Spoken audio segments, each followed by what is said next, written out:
Well, it's March the 2nd, and we're 7 days into the invasion in Ukraine. I'm going to call this an incursion more than an invasion, because there's so much politics that are involved in what's going on, with Russia and Ukraine right now.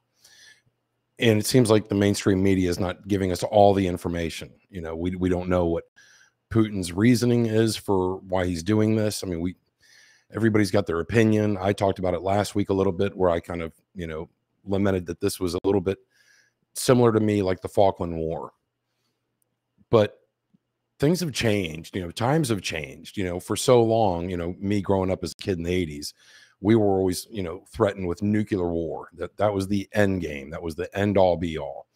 And if everybody had nukes, nobody would do anything, right? Just knowing that somebody else had them would be the defense. You're not going to invade me, because then I'll unleash, my nuclear arsenal on you. And if that happens, well, then it's over for everybody. Nobody wins. Where now it seems like that's changing, right? Because since everybody has nukes almost, that's why we're not getting involved in this war, against Russia. The president, the media, and everybody kept saying over and over again that we will not get involved in any skirmishes, with the Soviet Union or with Russia. Sorry. So what are we able to do? Well, right now we've, put all these sanctions, in place. So we're trying to restrict their finances, to hurt them financially. Over the last few days, Shell, Exxon, BP have all said like they're not going to, have any involvement anymore with Russian oil. Companies like Volkswagen and other major corporations are pulling out of any involvement. Ford has said they're pulling out any involvement that they have. Germany's, stopped this pipeline program. So all in an effort to kind of put a stranglehold on on Russia, right? You want to say Soviet Union, because that's what this feels like. It feels like 1980s, kind of go hide in your basement kind of stuff. But we're not there, right? So, and we know that that's not going to happen. We know that there will never be a nuclear war, because it would just be the end of everybody. So what do you do? Right now, the media, CNN, MSNBC, Fox, Newsmax, everybody's, kind of, I don't know. They're overplaying their hand, where they're mocking Putin, so they're making it to where, he can't turn away from this. Everybody's, saying that, he should be tried for war crimes, So if you look at it from Putin's perspective, and again, I'm not apologizing for Putin. I think none of this should ever happen in the first place. I'm just trying to, lay this all out for you, and what I think his kind of backup plan is. That would be more devastating than nukes. So if they're mocking him, if he knows already, that he's committed these crimes, he can't just walk away from this, right? He can't just, lick his wounds and say, oh, well, I failed, like Napoleon, right? And I'm going to keep invading. Oh, no, it's too cold, and turn around. So at that point, what does he have? What secret weapon does he have to fight against these sanctions? To where really, like, we think that we have a stranglehold on him, but really he has it on us. And I kept thinking about this, is what can he use as leverage? Because right now he's playing the time game. He's got all the time in the world. He's not in a rush, to get whatever he wants to get done in Ukraine done today. The media keeps saying, oh, his invasion has been stifled, and it's, going very slowly, and he's meeting all this Ukrainian resistance. Or is he wearing them down slowly? I mean, you got to realize this has been a week for these people, of, bombing and shelling and gunfire and sirens. And after a while, that affects you psychologically. Can you imagine, these people aren't soldiers? These are men and women and, children and babies, of all different ages, having to fight for their freedom in their country. But what toll does that take? They're shelling business buildings, apartment buildings, so how long can you withstand all that gunfire, the bombs, the bullets, and the sirens? To what point does that just exhaust you, mentally and psychologically?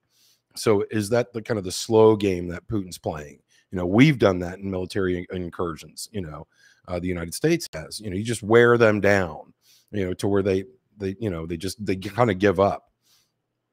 So is that kind of, and that's not his secret plan, I don't think, but I'm just saying, like, that's kind of the game he's playing. Like, I've got all the time in the world. I'm not going anywhere, so the media can keep reporting what it wants to report. I'm just going to keep doing what I want to do, and nobody's helping me. So I think at the end of the day, last week, Dmitry Rogozin, who's the director, he's the director general of the space agency in Russia. He threatened, our involvement in the space program, with Russia and America's relationship in the space program, saying that, with these sanctions, well, then we're just going to not be involved anymore with your space program with NASA. So at that point, what does that mean? Because they have a lot of leverage there, and I think this is kind of like worse than nuclear, war. I mean, as far as how can I inflict damage on a bunch of countries. So all these countries that are against me, they're in NATO or the UE, how can I affect them to where now I have the stronger footing? And it's probably space right now, because you have to think about all the satellites that are in outer space, all the GPS satellites, all the telecommunication satellites. This could affect American banking, American businesses, communications, television, GPS. And what would that do to our airline industry? Not having to be able to do this, because that's what a lot of these planes now, these modern planes, have to rely on these GPS satellites. And we know that Russia has the technology to take these satellites down. I mean, they just did it November the 15th in 2021. So just a few months ago, they recklessly shot down one of their satellites using a direct ascent anti-satellite missile. And why this was so reckless is because they just kind of willy-nilly shot up a rocket, and it created over, 1,500 pieces of debris, and all that debris could affect other satellites. So could that be, their next move? That would affect us more than it would affect them, because or just the threat of doing this, right? Because then how do you fight against that? Now it becomes like a space war, and we just recently created our own space program, here with Space Force, in the United States. So is that the next move? Is that a way for him to kind of hold us financially hostage, to say, listen, if you don't ease these restrictions, or, if India and China and Germany and all these countries stop buying gas, and fuel from Putin and Moscow, is that his leverage? I kind of think that's the way it's going to happen, because right now, Dmitry Rogozin has threatened to bring down the International Space Station. And he said he would bring it down over India, the United States, or China. I mean, this is 240 tons of space weight that they would bring down.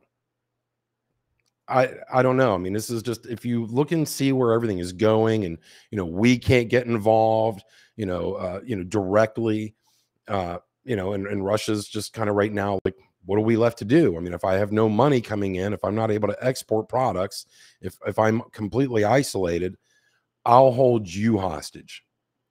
And what greater way to do that? And what is simpler way to do that for him?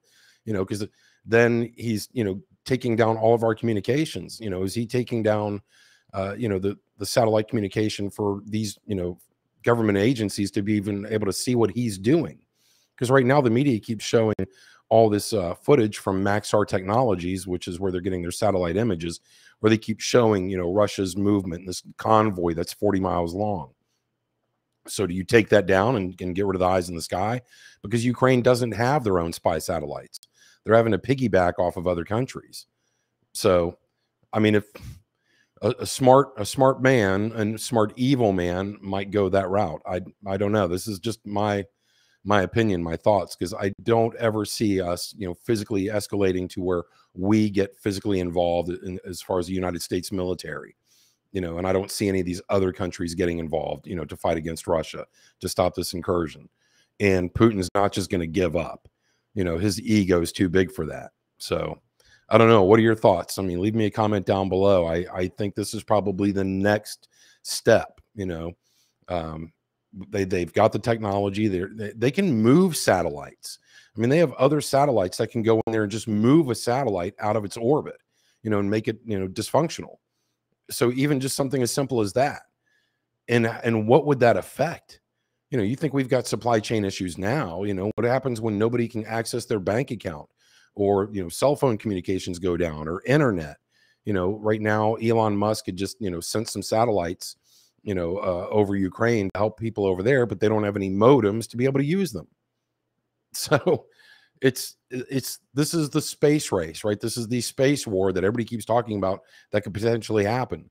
I think that's where we're heading before we ever get to any kind of nuclear, you know, involvement. So I don't know. That's just my thoughts. What are your thoughts on this? Is this insane? Is this too sci-fi for you, or does this seem like rational, you know, next move for Russia if they don't meet their objectives anytime soon? Let me know what your thoughts are. Leave a comment down below.